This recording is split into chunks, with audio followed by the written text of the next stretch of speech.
아주 웃기는 거죠. 사입이죠.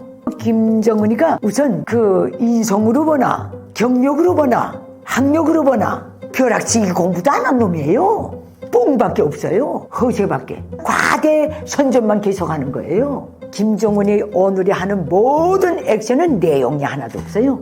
왜 돌아다니는지 모르겠어요. 근데 그럴 수밖에 없는 게 북한이란 체제는 김일성, 김정일 이대 거치면서 사람과 땅밖에 없을 정도로 다 파괴된 체제예요. 시스템만 가동하고 있어요. 이놈은 뭐 어떻게 새로운 건 내놓자 해도 이놈은 거기서 어떤 다른 스타일, 다른 경제 국가 비전을 내놓을 수가 없어요. 이놈이 그 자리에 앉을 수 있은 것도 세습 때문에 앉았기 때문에. 김정은의 통치 스타일이 김정일보다 더 강경하고 경직되어 있다고 하는데 그 이유는 무엇이라고 생각하시나요? 없어요. 그건 김일성, 김정일, 김정은 각 시대에 나온 사진 자료들만 봐도 딱 알 수 있어요. 김일성은 민심 정치를 나름 했어요. 그래서 인민들 속에서 같이 찍는 사진을 굉장히 좋아해요. 간부들하고 찍고 군인들하고 찍고 이게 다 현장에서. 그 말하자면 소위 그 인민의 수령이라는 타이틀을 갖고 정치를 해서 스케일로 볼 때는 공산 독재 지도자지만 이 셋 중에서 큰 독재자였어요. 그리고 언제든 정적은 끝없이 공격하고 살려겠지만은 인민은 다치질 않았어요. 김정일. 이런 견제에서 볼 때 김정일이는요, 현지 지도 사진이 김일성에 비하면 3분의 1밖에 안 돼요. 뒷골방에 앉아서 정치했다. 그거예요. 잘 드러나지 않고. 무서웠죠. 김일성이 굽사해, 그 다음에 핵사찰 들어와, 300만 이상 굶겨주고, 14년부터 김정일이는 그러다 나니까 신년사도 안 했어요. 김일성이가 돼지는 해까지 그 해마다 1월 1일이면 나산 신년사 김정일은 한 번도 안 했어요. 국가 지도자로서. 그러면 그러니까 운둔형 지도자였어요. 무서운 거예요, 이놈은. 그리고 그 나름 똑똑해요. 김정일은 악인이기 때문에 아니 우리가 멀리 볼 거 있어요. 뭐 인간 중에도 굉장히 치졸하고 악인들이 있는데 똑똑하긴 무지 똑똑해. 문제는 그 똑똑성이 남한테 피해주기 때문에 저주받는 거예요. 김정일이는 그런 면에서 볼 때는 음지 지도자나 같아요. 우선 국가 공식 행사의 측면에서 볼 때 김일성 때부터 시스템상 가져온 거기서 많은 것들을 내려놨어요. 10년 사는 것도 내려놓고. 현지 지도 이런 거는 김일성이 10번 하면 2~3번밖에 안 했어요. 비를 놓고 보면. 김정은이 봅시다. 김정은이 오늘이 하는 모든 액션은 내용이 하나도 없어요. 왜 돌아다니는지 모르겠어요. 근데 그럴 수밖에 없는 게 북한이란 체제는 김일성, 김정일 이대 거치면서 사람과 땅밖에 없을 정도로 다 파괴된 체제예요. 시스템만 가동하고 있어요. 이놈은 뭐 어떻게 새로운 건 내놓자 해도 첫 단추를 그렇게 깨고 파괴했기 때문에 이놈은 거기서 어떤 다른 스타일, 다른 경제 국가 비전을 내놓을 수가 없어요. 이놈이 그 자리에 앉을 수 있은 것도 세습 때문에 앉았기 때문에 선대 수령을 그냥 타고 나가야 돼요. 근데 그 현지 지도 인민의 주황을 받기 위한 그 액션에서 열매는 김일성이가 다 가져갔어요. 그 다음에 운둔 생활에서 비밀스러운 지도자. 아주 그래서 긴가민가하게 김정일이 돼서 국제사회나 유관국들이 김정일을 그 평가하는데 상당히 애를 먹었을 거예요. 잘 나돌아다니질 않으니까. 그래서 운둔형의 지도자 이렇게 돼 있었어요. 하나는 공개적으로 다 파괴하고 가고 하나는 운둔해서 숨어서 다 깽판치고 뒤졌어요.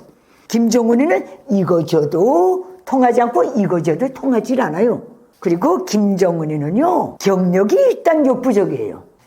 뭐 진짜 아래에서 나온 놈 같은 거 손오공이처럼 이놈은 사람이 흔적이 없어요. 북한에서 세습 지도자로서 성장한 흔적이 0에 가까워요. 김정일이라든가 그거는 자라서 어느 유치원, 어느 초등학교, 어느 중학교, 어느 대학 경력이 쫙 나와요. 김일성이도 이놈은 그 경력이 하나도 없어요. 몇 년도 원산에서 출생 끝. 학력이 일단 없어요. 북한에서의 정상적인 성장을 못했다 그 뜻이에요. 이게 어느 날 갑자기 김정일이가 급사하다니까 세습에 맞게끔 물려받은 거예요. 세자 훈련을 안 했다 그 소리예요. 이놈은 능력상을 놓고 볼 때도 경력으로 놓고 봐도 야망 하나 내놓고는 진짜 동네 이장도 못할 제목이에요. 대한민국으로 놓고 보면. 그러니까 뭐 통치 스타일 그저 저렇게 그저 결과 없이 돌아다니는 게 통치 스타일이에요. 가만히 있으면 자기가 저 북한 인민들이 건달이라고 욕할까봐 그래도 김일성은 열심히 바라다녔는데 그래도 김정은은 숨어서 이거라도 했는데 김정은이는 오직 서서 직립보행하면서 그래서 다니는 게 얘 스타일이에요. 결과물은 하나도 없어요. 그리고 김정은이가 어떤 통치 스타일에서 김일성, 김정일이 아바타로 양쪽을 다 뒤집어 쓸 수밖에 없는 게 김정은이 주변을 보면 알아요. 동년배가 없어요. 김일성도 항일발치산하고 국가 북한 간판 올리고 쭉 평생 자기 동년배 개국공신들이 다 있었어요. 동년배들이 같이 다 한 거예요. 계속 물론 신진대사 해왔지만은 김정일 자기 기득권이 딱 있었어요. 북한에서의 동창파 있은 거예요. 당 중앙위원회에 들어가서 김정일이가 후계 체제를 닦을 때 그 동창무리들이 제2 세습 권력의 개국공신들이라 같아요. 김정은이는 그게 없어요. 어느 날 김정일까지는 그 동년배 모든 그 기득권의 연령대를 보면 김정일이하고 얼추 맞아요. 김정일이하고 맞는 연령대와 김일성하고 맞는 연령대가 골고루 있었어요. 어느 김정은 어딜 돌아다니든 기득권 중에 김정은이하고 연령대가 맞는 게 하나도 없어요. 10년, 20년 다 우리 것들 가운데 딱 둘러싸여 있어요. 즉 자기가 손때 묻혀 기른 자기 말하자면 친견이 없다. 아버지, 할아버지가 세습해준 기득권밖에 없는 거예요. 그래도 답답하죠. 그러니까 자기만의 어떤 비전을 펼 수도 없어요, 이놈은. 이거는요, 국가 독재자에게는 정말 위험한 거예요. 그러나 북한같이 그 폐쇄 국가에서 3대를 내려오면서 그 관성이, 김일성 족속의 모든 범죄 야망이 제도적으로 시스템화되어 있기 때문에 이렇게까지 오는 거지. 불가능하죠. 그래서 김정일이 통치 스타일 뭐라고 말할 것도 없어요. 애송이에요. 애송이답게 과장이 너무 심해요. 해놓은 건 개뿔도 없는데 세계 정치 정세의 흐름을 주도한대요. 지가. 말이 돼요. 전체 북한의 군사력을 듣도 보도 못한 지금까지 새로운 차원의 군사 강국이 됐다는 거예요. 누구도 증명 못해요. 그가 건설하겠다는 군사강국, 설경강국, 인민강국, 모든 사상강국, 이 모든 나라의 또 과학기술강국 계속 노래 부르고 있거든요. 뭔지 알고나 떠드는지 모르겠어요. 그거 이제 곧 온대요. 계속 풍을 쳐요. 어찌 보면요, 저 오스트레일리아의 어느 부족에서 매해 행하는 둘소춤 축제나 같은 토톰에 의존하고 있어요. 실패 안 한대요, 둘소춤은. 왜? 들소가 나타날 때까지 1년이고 2년이고 멈추지 않고 한대요. 그래도 오스트레일리아 대륙에는 들소가 있길래 북한처럼 80년은 안 가는 거예요. 북한 김일성 족속이 노래 부르는 주체혁명위험은 지대로 말하면 들소 때 기다리는 거나 같아요. 그래도 오스트레일리아의 그 대륙에는 들소라도 있지. 없어요. 누구도 그림 못 그려요. 주체혁명위협이 뭔지. 그래서 죄짜면 김일성 족속이 세세년년 대물림에서 국가 권력을 유지하는 것이 주체혁명위협의 본질이다. 그래서 나라가 저렇게 파괴된 거예요. 그러나 오늘날 김정은이가 되지기 전에는 북한의 주체혁명위협 해마다 퍼레이드까지 동원하면서 벌려놓는 무슨 막지하고 끝이 없는 축제는 도리 할 때까지 한다니까. 저 체제가 무너지기 전에는 실패한다고도 말 못해요. 아주 웃기는 거죠. 사입이죠. 김정은은요, 우선 인성으로 보나, 경력으로 보나, 학력으로 보나, 벼락치기 공부도 안 한 놈이에요. 뽕밖에 없어요. 허세밖에. 그 스스로가 빈자루나 같아요. 빈자루가 꽉 채워져 있는 것처럼 자꾸 보이지 않을까 저렇게 싸바라다니면서 계속 그 어망차망한 과대 선전만 계속하는 거예요. 억령가도 볼 일이 없는 어른 막대기를 하나 세워놓고, 그리고 김정은이 오늘 북한 체제에 놓고 볼 때 비유로 말하면 북한 지대에 유일하게 서 있는 고장난 풍차나 같아요. 누구도 그 풍차를 수리 못해요. 수리할 이유를 못 느껴요. 저 풍차가 돌아간다고 해서 북한 주민이 전기를 받아서 쌀을 농사 지어서 밥 먹는다는 보장도 없어요. 그 풍차 하나, 고장난 풍차 하나를 위해서 북한의 땅도, 북한 인민도, 북한 군대도 그저 끌려다니는 꼴이나 같아요. 아무 융통성도 생산성도 없어요. 저 체제는. 내가 비유하는 건 그거예요. 그런 놈이 입이나 다물고 가만히 있으면 좋겠는데 계속 까불어요. 제 죽을 구멍도 모르고. 뭐 누구만 맞잖아. 뭐 저승하고 똥가는 대신 못 간다는데 저놈 진짜 거침없이 가고 있어요. 김일성, 김정일까지 다 싸잡아가지고 북한 김일성 적적 체제의 멸망을 혼자서 열심히 파요. 그놈이 주인이니까 누구도 대신 못 가요.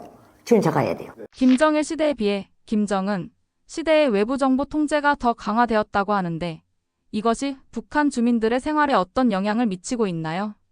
김정일이가 그나마 나갈 수 있었던 것은 그 주변을 보면 알아요. 김정일이가 1940년에 저 울라지 퍼스토크 소련군 병력에서 출생할 때 그때 김일성이 소위 빨치산 동지들도 다 그 연령대였어요. 그래서 그들이 낳은 2세들이 김정일하고 거의 한두 살 동년배예요. 빨치산 2세, 김일성을 받들었던 빨치산 1세의 2세들이 김정일을 받들 수 있는 공간이 도대가 있었던 거예요. 정은은 그것도 없어요. 그래서 동창이 많아요.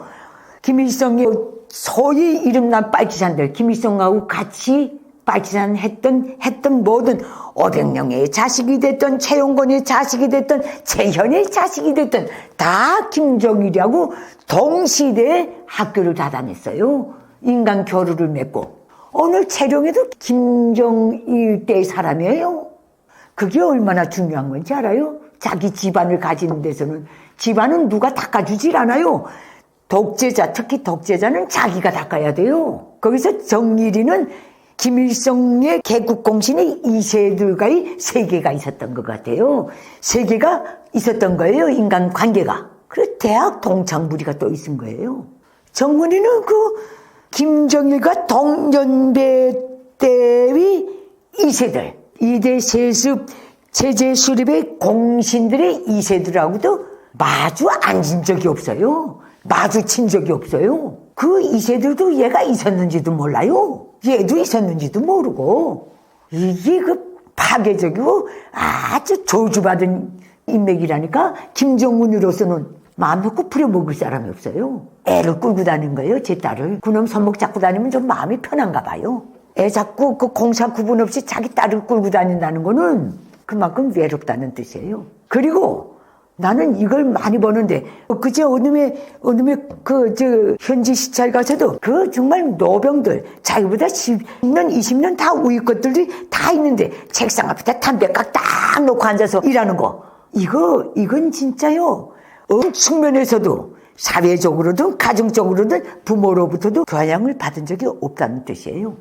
김일성이, 김정일이는 저는 공개적인 자리에서 담배 피우면 다 같이 피우면 피웠지 저 혼자 저러고 있은 적이 없어요. 공개 사진에는. 이건 애가 있건 어른이 있건 담배각을 놓고 있어요. 이런 인성이 오직 핏줄 하나로 올라 앉았다는 거는 그 역시 북한 체제 김일성 족속에게는 저주나 같아요. 이게 얼마나 중요한 건지 몰라요. 정말 중요해요. 왜냐하면 1인 극악무단 1인 독재 국가는 그 독재자의 성격을 딱 담게 돼 있어요. 그래서 적이 많은 거예요. 마지막엔 인민까지도 다 적이에요. 그래서 뛸 데 없고 살 길이 없으니까 따라다니는 척 할 뿐이지. 김정은이는 이젠 죽는들밖에 없어요. 그러나 쟤는 항복하는가 제거되는가 이 두 길밖에 없어요. 우크라이나 러시아 침략전쟁에 파병까지 하다 나니까. 얼마나 똥모조리면 둘이 공식 공포도 안 하고 자기 군대를 저렇게 유생영령을 파병해요. 공개 안 했다는 거는 당했다는 소리예요, 푸틴한테. 법적 근거가 없잖아요. 공개 안 했기 때문에. 압축을 보낸 거나 같아요. 두 수로 해가지고. 다 비정상이죠. 다 악인이고. 김정일도 김정은이도 악인이지만 정말 순리 그대로 자기보다 몇백 능가하는 악인 푸틴이 딱 만난 거예요. 예, 저 승길은 푸틴도 같이 못 가요. 김일성, 김정일, 김정은이 가진 각각의 특징은 무엇인가요? 공통점은 김일성 주석의 핏줄이라는 것. 또 공통점은 자기 비정상적인 비정가 이상을 저들 족속의 세습 독재 체제 유지 연구하에 목맨다는 거. 그것이 저 족속의 국가 비전이라는 거, 통치 비전이라는 거, 정치 비전이라는 거. 이게 공통점이에요. 사회적, 정치적, 제도적 공통점이에요. 그러면 공통점이 아닌 건 뭔가? 우리가 생물학적으로 봅시다. 생물적으로. 자연 그대로. 1대 김일성이는 1모작, 2대 김정일은 2모작이에요. 종자 한 번도 개량 안 하고. 3대 김정은 3모작이에요. 종자 개량 없이. 비전도 똑같아, 핏줄도 똑같아. 이건 뭐 정치, 경제, 문화적으로 뭐 섞인 게 없어요. 어떤 다른 요소가. 이 자연의 순리도 이렇게 대비할 때는 국가의 순리나 똑같아요. 그러니까 김일성 때는 그래도 나름 구실을 했다. 국가 지도자로서 1모작으로서. 김정일 때는 2모작으로서 그 가져나가는 데서 나름 자기 몫은 했다. 김정은 자연 생태에서도 종자 개량 안 한 3모작은 쭉종이에요. 얘는 지금 쭉종이에요. 행사하고 싶어도 휘두르고 싶어도 진짜가 하나도 없어요. 백성이 다 말 듣는 것 같아도 언제 돌변할지 몰라요. 그런 상태에 있어요. 학력으로 보나 인성으로 보나 이게 다 연결이 되는 거예요. 그러니까 김일성이는 자기가 준비된 만큼 행사다 간 거고, 그때는 국제적으로도 냉전 시대였고 자유주의 진영이 나누어져 있던 때이기 때문에 운신의 폭이 국제적으로도 넓었어요. 활동하기 좋았다 그 뜻이죠. 김정일 때부터 문제예요. 외향과 내향이 다 찌그러지기 시작했어요. 소련 해체. 전 소련 연방은 문의만 있어도 그래도 큰 소리 치겠네. 아예 해체해버렸어요. 공산국가 타이틀을 내려버렸어요. 그 다음에 중국의 개혁개방. 그래도 울바자 구실하던 그것들이 다 걷어버렸어요. 어떤 한계의 진영으로서의 나름의 문의 역할을 했던 인접 국가들이. 그러니까 이제 제 힘으로 나가야 될 판이 된 거예요. 그 김정일이가 김일성 때 남겨놓은 끄트머리로 다 온 거예요. 깨끗이 파먹고 왔어요. 김정은이는 뭐 어떻게 공통점, 차이점, 그저 공통점은 앞에서 말한 거고 차이점. 일대에 비하면 3분의 1로 약화됐고 뭐 이렇게밖에 할 말이 없네. 일대에 비하면 거의 90% 약화되고 이게 잘 연결이 안 되는데 쭉정이 3모작 그렇게 거기서 퉁치면 돼요. 1대가 제일 셌고 2대는 그럭저럭 목을 만하게 갔는데 3대는 쭉정이가 됐다. 뭐가 다른가? 통치 스타일 뭐 나을 게 있어요? 벼락치기 공부도 안 한 놈인데 병기센 뭐. 그리고 북한이 다 파괴된 체제, 오직 공포스러운 시스템만 있는 체제에서 뭘 창조적이고 혁신적이고 유화적이고 어떤 자유세계와 공존할 수 있는 비전이 나올 수 있어요? 김정은한테? 없어요. 쟤는요, 트럼프 일기 때 육자회담 때문에 그걸 움직인 거 하고 러시아 때문에 그 푸틴 만나려 움직인 거 외에는 푸틴도 얼마나 꼬셔놓으면 모스크바에 발도 안 들여놨어요. 울라지 버스 타고 저기서 헤매다가 갔잖아요. 국동에서. 제 정상 지도자고 좀 그 가치가 있다면 그래도 크렘린 궁전이라 때 데려다가 회담했을걸? 그 꿀이에요. 그러니까 뭐 이렇게 통치 스타일의 차이점이 뭔가? 그 통치 스타일에서의 통치 스타일을 규정하는 것은 통치의 본질과 목적이 그걸 스타일을 결정해요. 통치 목적과 본질, 추구하는 목표가 똑같은데 다른 스타일이 나올 수 있어요? 강했는가, 중간 정도 갔는가, 아예 약화됐는가, 이 차이점밖에 없는 거예요. 내 말이 틀려요. 왜 그런가?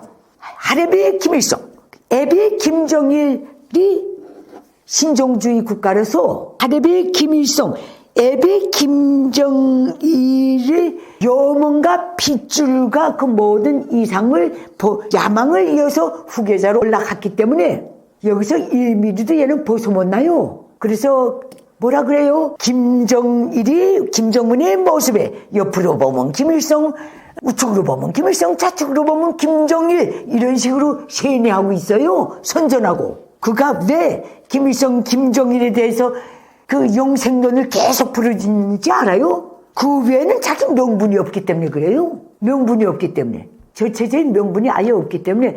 그러니까 통치 스타일이고 뭐고 할 것 없어요. 그렇게 봅시다. 스타일은 그 통치의 목표와 목적과 사명과 이상에 딱 준해서 나오게 돼 있어요. 스타일은. 스타일이 거기에 충실하라고 나오는 거기 때문에 그래요.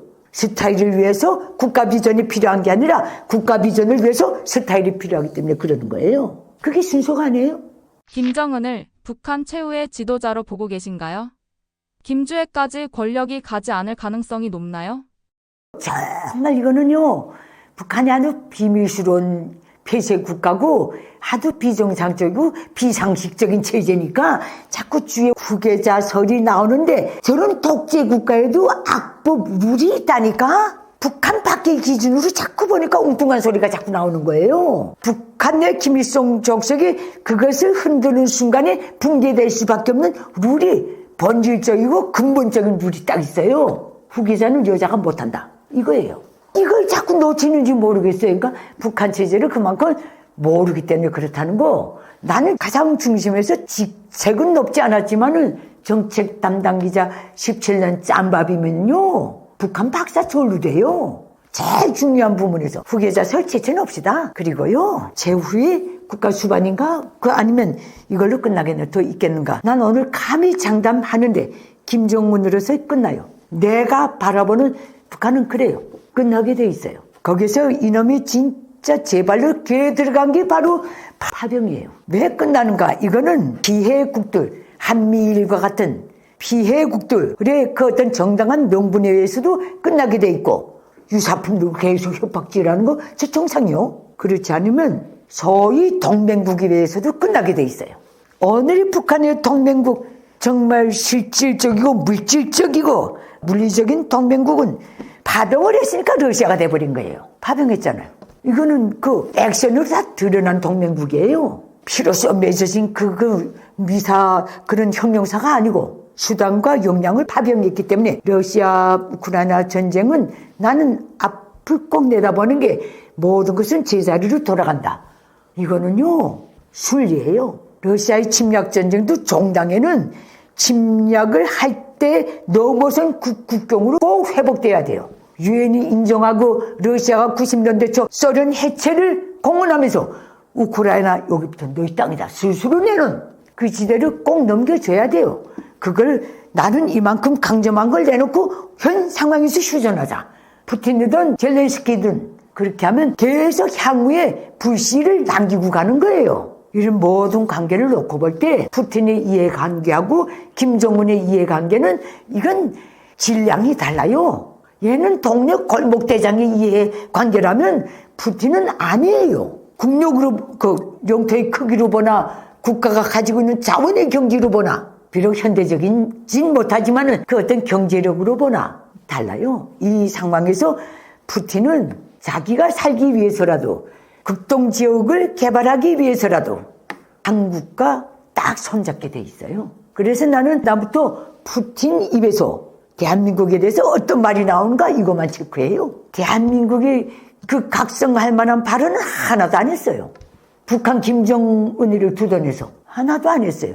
진짜 김정은이하고 푸틴하고 전략적이고 포괄적인 그 어떤 관계라면 유엔 안보리 상임 이사국으로서 유엔 대북 제재 결의안이 스스로 대북 경제 봉쇄, 군사 봉쇄, 모든 봉쇄 북한 그 제재 성명들 아니에요?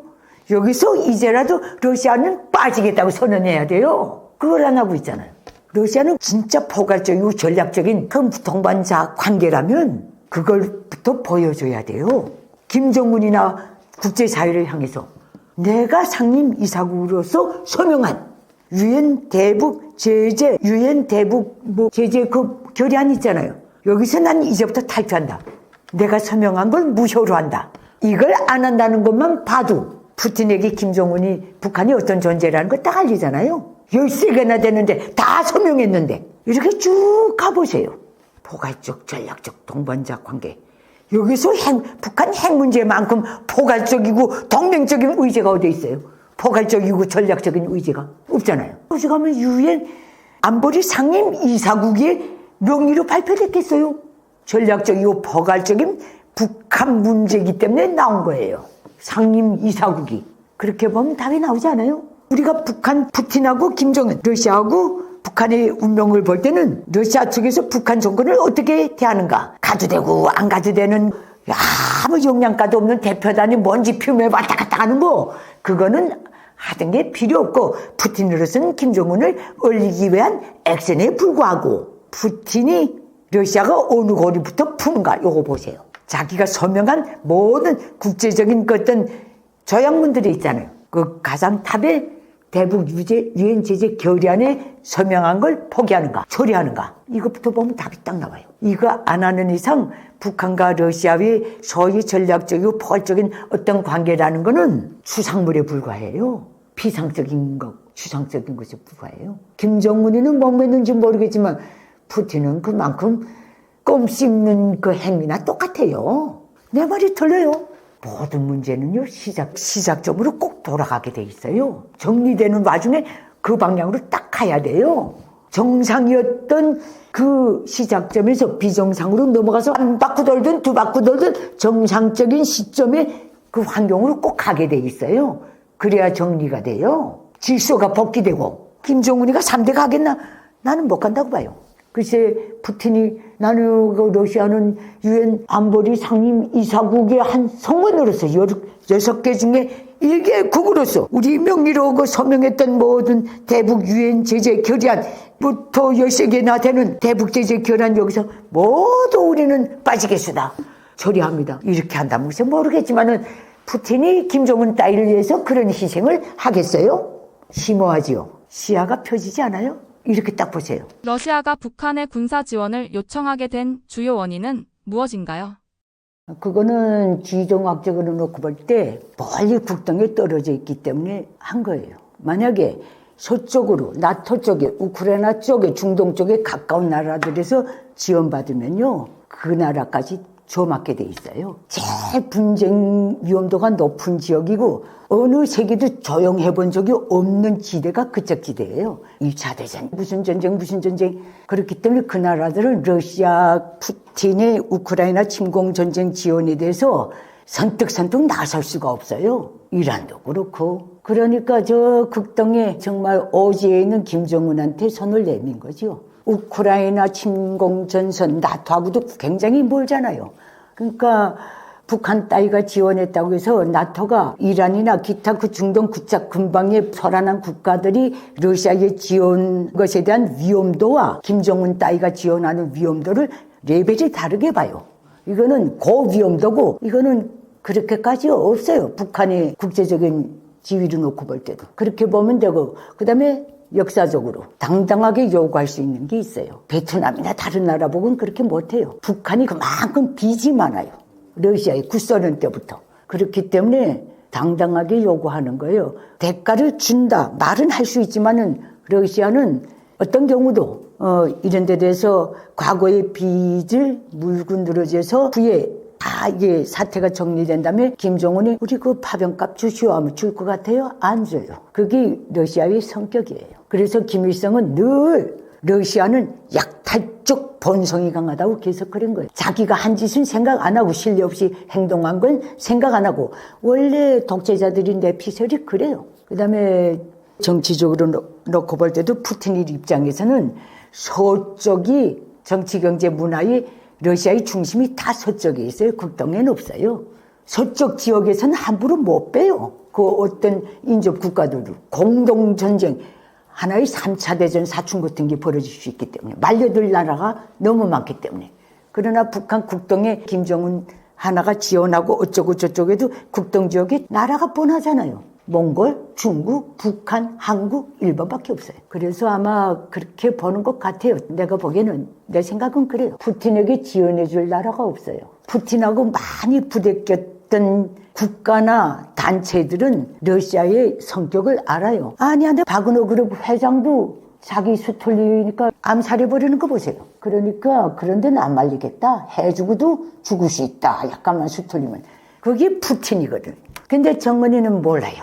제가 보는 입장은 그래요. 함부로 안 도와주죠. 중국도 딱 다물고 있는데 저 애송이만이 너무 위신 없다니까 푸틴 도와주면 자기도 어떻게 그 말하자면 동급의 어떤 국가 지도자의 타이틀을 쓸 수 있다는 애송이다운 망상을 갖고 도와준 거예요. 김일성, 김정일이라면 절대 저게 안 말려요. 그건 너희 전쟁이고 왜 6.25 때 대통 당했기 때문에 소련이 약속을 뒤집는 바람에 그래서 그래. 그 러시아의 입장에서 놓고 볼 때는 푸틴의 입장에서 볼 때는 분단 한반도는 대한민국도 하나 한속 북한도 한석이에요. 그리고 저 대국의 견지에서 놓고 볼 때 정전 후 어떻게 될지 몰라도 푸틴이 이해관계에서 놓고 볼 때는 전망적인 국익을 놓고 볼 때는 북한이 아니고 대한민국이에요. 그렇기 때문에 악인 푸틴의 수는 누구도 가늠하기가 힘들 거예요. 평면을 놓고 볼 때는. 분명히 무슨 뜻이 있어요. 거기는. 원래 러시아는 그런 게 좀 있어요. 그렇다고 파병 받았다고 해서 푸틴이 오늘날까지 김정은이가 진짜 침략전쟁에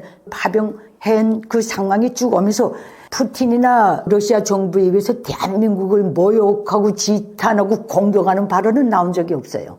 이 함수를 보세요. 여차하면 북한은 언제든지 버틸 수 있는 카드예요. 이미 저거는 부도 처리된 국가나 같아요. 제가 보는 시각이 그래요. 우크라이나 전쟁이 러시아와 북한 관계에 어떤 영향을 미칠까요? 어떤 영향도 안 미쳐요. 그 둘이 관계를 보면요. 이해관계가 맞을 수가 없어요. 용토의 크기로 보나 뭐든 정치, 경제, 문화 물론 자유진영에 비하면 그건 낙후하지만은 경제적, 산업 역량으로 보나 북한에게서는 뭐 가져갈 것도 없어요. 단 앞으로 그 전쟁이 끝난 다음에 그 모든 그 처리 과정에서 러시아가 이렇든 저렇든 3년을 했던 석 달을 했던 전쟁은 전쟁이에요. 그 전쟁의 3년간 전쟁에서 너무 역부족이어서 김정은한테 손 내밀었다는 것 자체가 정말 그 러시아로서는 자기 국력을 바닥 드러내는 거나 같아요. 그런 상황에서 앞으로 어떻게 되겠는가? 푸틴은 줄 것도 없어요. 아마 그때 시각에 대해서 김정은이가 우리가 파병도 하고 이렇게 하지 않았는가? 그렇게 나오면 푸틴은 거침없이 야, 너네가 우리한테 빚진 게 얼마나 많은지 아는가? 이렇게 남아요. 왜? 푸틴은 분명히 말했어요. 오늘의 러시아는 구소련을 계승한다. 부채도 계승한다. 그 뜻이에요. 북한 같은 나라를 상대로는. 저 국제 미안하 같아요. 북한은. 그 악의성, 비상식적이고 비정상적인 국가 비전, 국력이 개바닥인 거, 산업 역량이 0이에요. 어떤 힘도 없어요. 온 나라를 지금 10년째 토목공사장에 내몰아요. 놀리면 안 되겠으니까. 딴 생각할까봐. 그러니까 이렇게 놓고 볼 때, 글쎄, 앞으로 어떻게 되겠는가. 많은 사람들이 러시아가 그 값으로 선진, 무슨 위성 기술을 준다느니, 무슨 최첨단 기술을 준다느니, 그것도 받아먹을 만한 나라에 주는 거지. 북한은 줘도 못 받아먹는 나라예요. 두뇌의 견제에서 보나 국가의 두뇌의 견제에서 보나 재정의 견제에서 보나 산업의 그 경제에서 보나 북한은 사람하고 땅밖에 없어요. 그거 아세요? 북한은 국가 경제에서 나오는 수조도 얼마나 투박하고 무겁게 만드는지 몰라요. 숟가락 젓가락 북한산은 벌써 5, 6살 때까지 애들이 무거워서 들질 못해요. 그런 숟가락을 만드는 국가가 어디 있어요 지금. 숟가락도 대물림하며 쓰는 게 북한이에요. 산업 역량이 후진국 16, 17, 18세기에 머물러 있는 게 북한이에요. 이 말이 아마 내가 이제 한 말을 북한 사람들이 들으면 이마 때릴 거예요. 야, 저거를 아직도 잊지 않고 말하나 하고. 지금 많이 멎어버렸어요. 최근 젤렌스키가 트럼프에게 버려졌다는 기사가 많이 나오고 있는데요. 김정은 또한 트럼프와 푸틴에게 버려질 가능성도 있을까요? 그건 가볍게 평명 그대로 시공간에 대한 고려가 없이 보면 그렇게 나올 수도 있어요. 그러나 젤렌스키가 트럼프한테 버려졌다고 말한다는 건 오역이에요. 우선 러시아의 우크라이나 침공전쟁은 트럼프 때 벌어진 거 아니에요. 바이든 행정부 때 벌어진 거예요. 그리고 이 모든 침략전쟁이 미국과 해상 국경이든 공중이든 육로건 관계없이 너무 멀리 떨어져 있고 유럽, 나토의 앞마당에서 지금 벌어지고 있는 거예요.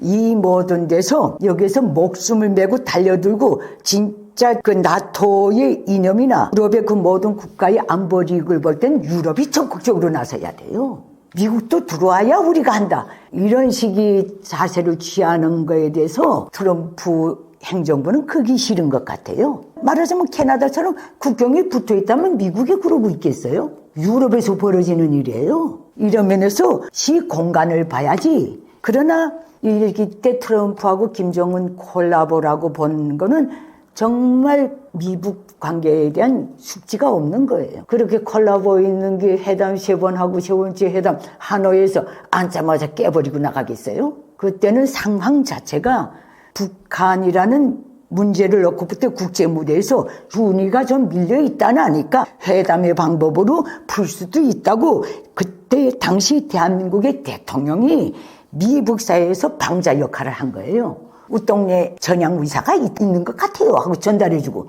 트럼프가 당신이 이렇게 하면 이렇게 나올 수 있을 것 같다. 있을 것이다. 나올 것이다. 이걸 중재 역할을 하다 나니까 만난 거예요. 그래서 트럼프 대통령은 그때 분명히 말했어요. 내 임기 내에 북한 핵 문제를 해결한다. 그런데 그 이후에 우선순위들에서 좀 밀렸어요. 북한 문제가. 그 북한이 가용 가능한 핵무기를 두고 있다는 확신이 없는 거예요. 다 유사품이라 보시면 돼요. 그러나 그 나라 하나 정리하는데 그때 뭐 국가 예산까지 투자할 이유가 없기 때문에 회담부터 하자 이렇게 나온 거예요. 그것도 한반도에 그 얼간이 방자 같은 게 하나 나서서 그렇게 된 거예요. 그러나 그때 해결 못하고 그에 대한 당신의 의지를 회담에 앉자마자 파토내는 걸로 결렬시키는 걸로 충분히 보여줬어요. 지금 이기 때 트럼프 현 행정부가 트럼프 대통령이 러시아나 우크라이나의 문제에 대한 거는 부채가 없어요. 일기를 안 거쳤기 때문에. 그러나 북한 핵 문제 일기 때 약속하고 행했던 액션들이 있어요. 북한 핵 문제, 북한 문제에 대해서는 트럼프 대통령이 일기를 한 이상 여기에 대한 부채가 분명히 있는 거예요. 그렇게 깊이 보세요. 장부의 한마디는 중천금이라고 했는데 그건 모든 국가 지도자일수록 더한 거 아니에요? 거기에 대한 인성은. 난 그런 각도에서 현재 한반도 정세를 봐요. 그리고 나토 쪽에는 나토가 34개 나라나 있잖아요. 그런데도 자꾸 미국 노려부르는 게 귀찮은 거예요. 돈 대라는 식으로 자꾸 말하는 거. 너희 앞마당은 너희가 해결하라. 직설적으로 말하면 그 뜻이나 같아요. 하늘은 스스로 돕는 자를 돕는다. 여기에 준해서 발언했다고 보이진 않아요. 그러나 극동 지역에는 34개 나라가 없어요. 한미일밖에 없어요. 그래서 여기에 중시할 수밖에 없어요. 지정학적으로 그렇게 보면 나는 그렇게 늘 보거든요. 좀 이해하기 힘들죠. 그러나 그게 한반도가 흘러온 역사예요. 트럼프 임기 동안 한북미 관계를 어떤 점에 집중해서 봐야 할까요? 그거는요, 사람들이 시간이라는 그 공간에서 이즘이 좀 해픈 것 같은데 너무 역동적으로 돌아가니까 그거는 미 합중국이 1990년대 초 북핵 문제가 대두됐을 때부터 시종일관 주문한 원칙이 있어요. 그 원칙은 유엔 안보리 대북 제재 결의안 10개 넘는데도 다 쫙박아져 있어요. 모든 2자 회담이든 3자 회담이든 6자 회담의 종자도 바로 그거예요. 북한 핵 문제. 이것을 검증 가능하고 되돌릴 수 없는 방법으로 확실히 해결한다. 이것만이 최대의 명분이에요. 10년째 해결 못하고 있는 명분이에요. 그런데 여기에다가 계속 이런 명분을 계속 찔러대는 게 그거를 행사 안 하고 있고 명분은 있지만은 거기에 대해서 어떤 특별한 치명적인 액션이 없는 것에 대해서 저 애송이 김정은이는 그 자유세계에 더 많은 문제들이 매일 터져나오는 순위가 계속 바뀌는 국제정세하에서의 그거는 모르고 자기가 대단히 세서 말폭탄만 하는 줄 알아요. 그 계속 이번에도 김일성 정치군사대학 갈 때도 순항미사일 시험 발사장에 나가서도 그게 다 핵무기 뭐 가용 가능하고 어쩌고 핵 위력 강화 계속 떠드는 거예요. 이거 아무리 거짓말이고 협박이라도 30년째 이러고 있으면 죽여버려야 돼요. 그래서 우리는 김정은 스스로가 계속 던져주는 그게 협박이든 공갈이든 관계없이 그걸 딱 쥐고 명분으로 북한 문제를 정리해야 돼요. 핵도 그 법제화하고 계속 말하잖아요. 우리 국가 수반, 우리 핵무기는 절대 과시용, 전시용이 아니고 아주 실존용이라고 계속 떠들고 있잖아요. 이 문제에서 30년째 북핵 문제를 해결 못했다면 그것 꿰들고 대화의 방법이든 뭐든 종결시켜야 돼요. 왜? 미합중국도 그렇고 대한민국 정부도 그렇고 유엔 안보리도 그렇고 육자 회담의 최대 명분이 북한 핵폐기였기 때문에 그래요. 이것만 두고 나가면 돼요. 잊혀도 안 지게 30년 동안 북한이 스스로 각인시켜졌어요. 그리고 다 육자, 양자 이걸 해결한다고 다 들러붙었댔어요. 아직까지 못했다는 거는 어찌 보면 김정은의 입장에서 보면 운이 좋았다고 볼 수도 있어요. 그러나 이제는 끝낼 때가 됐죠. 시작이 있으면 끝이 있다 이렇게 딱 보시면 돼요. 그런 면에서 북한 무슨 명분으로 하겠는가. 북한은 김일성 족속은 분명히 90년대 초에 말했거든요. 핵은 곧 조선,